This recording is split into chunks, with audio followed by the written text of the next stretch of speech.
Darling, you know that I want things to go our way.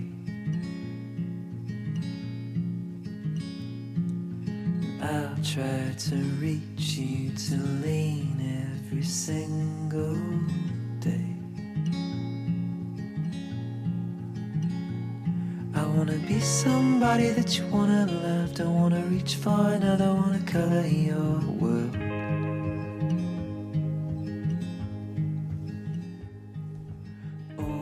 William Shakespeare a écrit au début de sa merveilleuse carrière l'histoire la plus connue qui soit.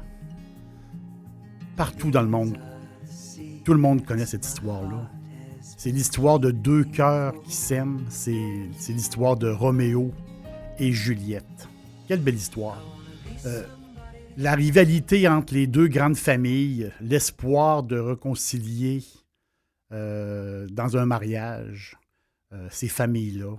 Amour tragique, toute l'action se passe à Vérone. Verona, une ville remarquable où l'Antiquité, l'époque médiévale, la Renaissance, ça fait un tout. Là. À Vérone, ça fait un tout.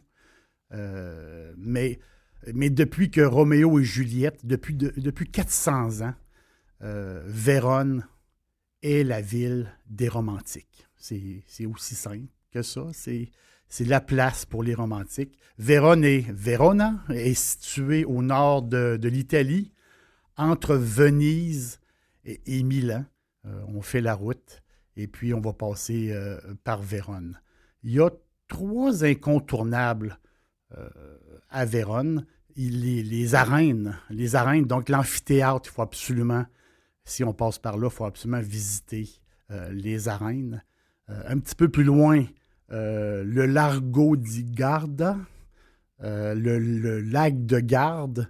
C'est un grand lac, 50 km de long, 17 km de large. C'est un des plus grands lacs d'Europe. Les paysages sont tout à fait extraordinaires au lac de Garde. Et pour nous, pour les amoureux du vin, c'est les vignobles du Valpolicella. Valpolicella. On est vraiment dans cette région-là. Beaucoup de tours organisés qui partent de Vérone. Et surtout, si on fouille un peu, beaucoup de tours organisés par les vignerons eux-mêmes. C'est ce qui est le fun.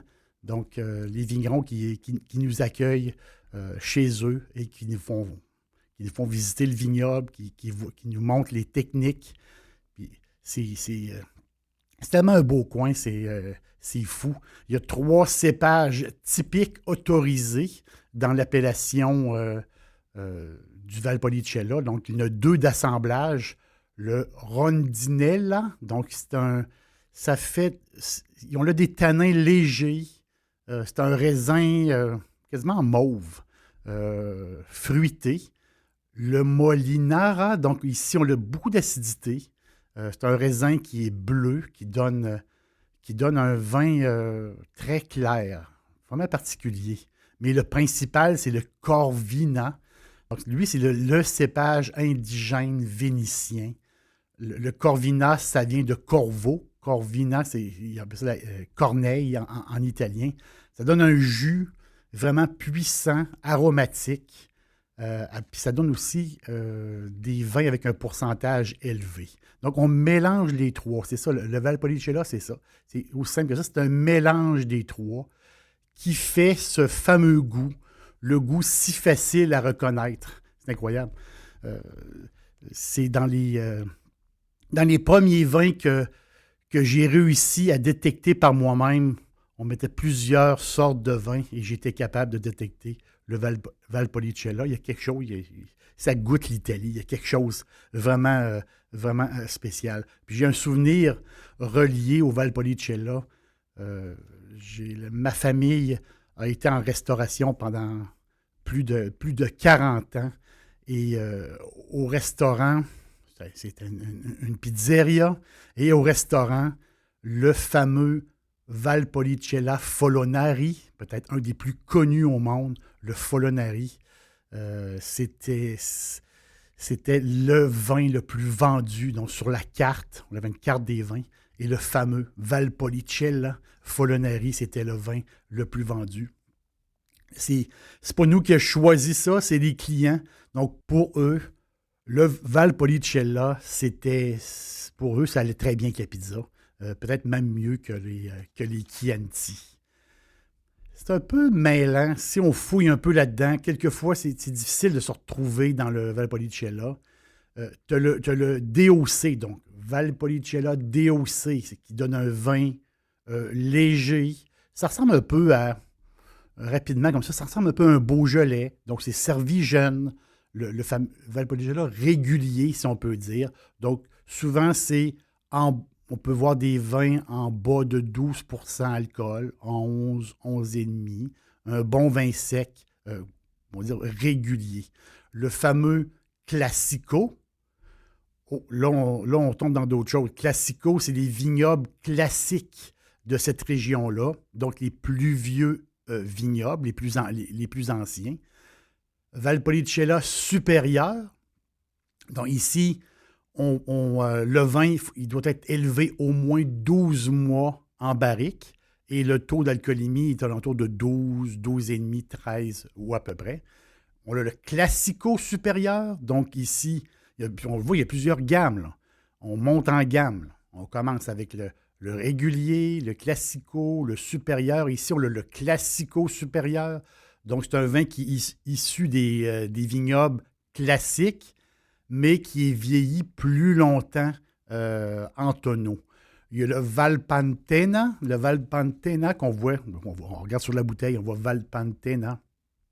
C'est la région, c'est la petite vallée dans le Valpolicella. C'est une petite vallée de 12 km.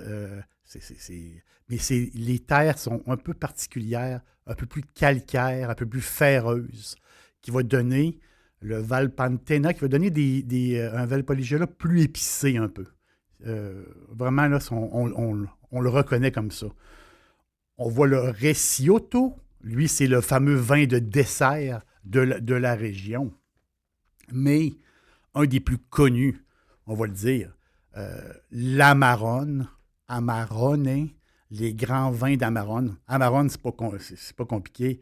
L'Amarone, le Barolo et le Brunello, ce trio de têtes-là, c'est les plus grands vins italiens.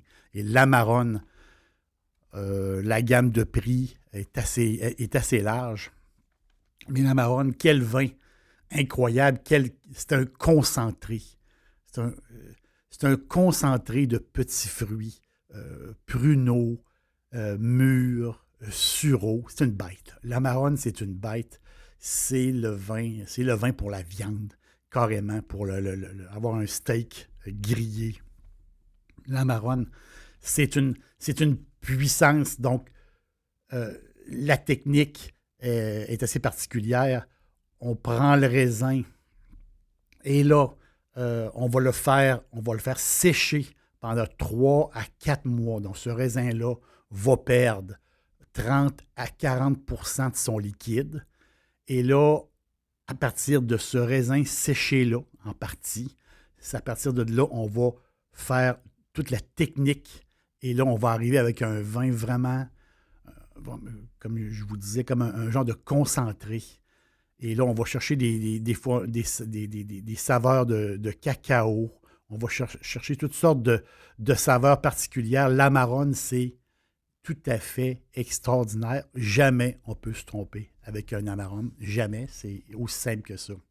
Et l'autre Valpolicella qu'on entend de plus en plus parler, c'est le Ripasso. Ripasso, c'est la maison Massy qui, dans les années 80, ont commencé cette technique-là. Le Ripasso, c'est assez récent. Donc, ce qu'on va prendre, le processus, c'est ce qu'on va prendre. On va prendre les peaux et les pépins de raisin qui ont servi à l'Amarone.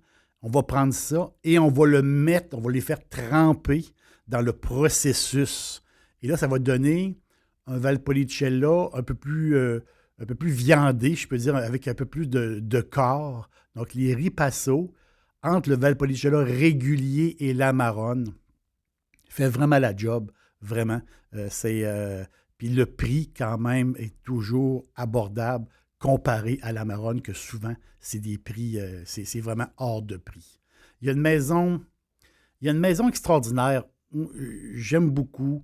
Ils ont beaucoup de diversité.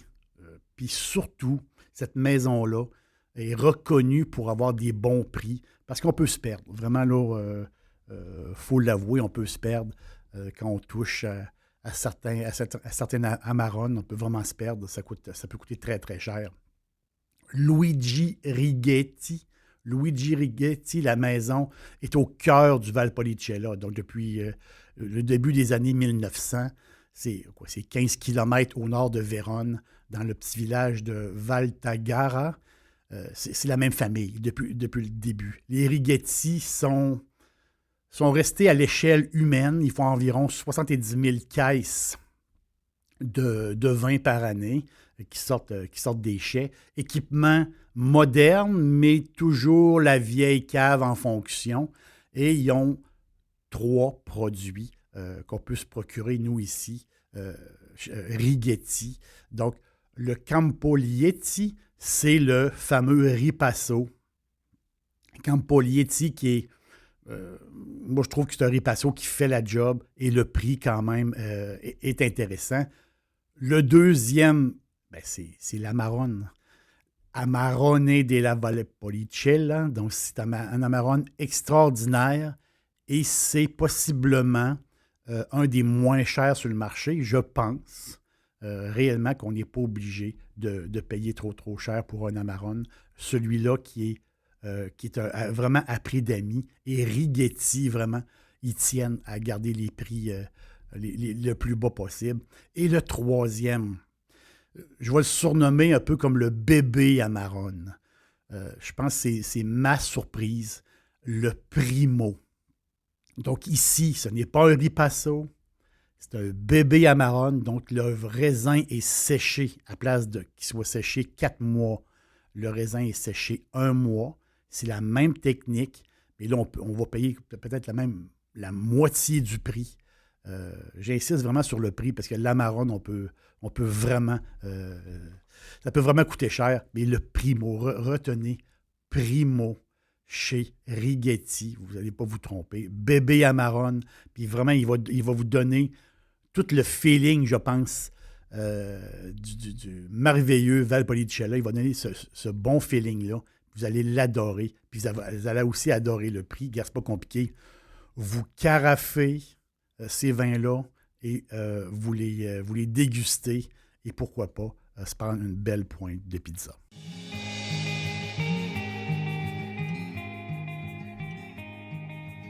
Vérone, ville des amoureux. J'espère que vous allez passer par là un jour. Vous allez vraiment triper. Il faut absolument faire un détour dans le Valpolicella. C'est essentiel. J'ai vraiment hâte de vous revoir. À bientôt.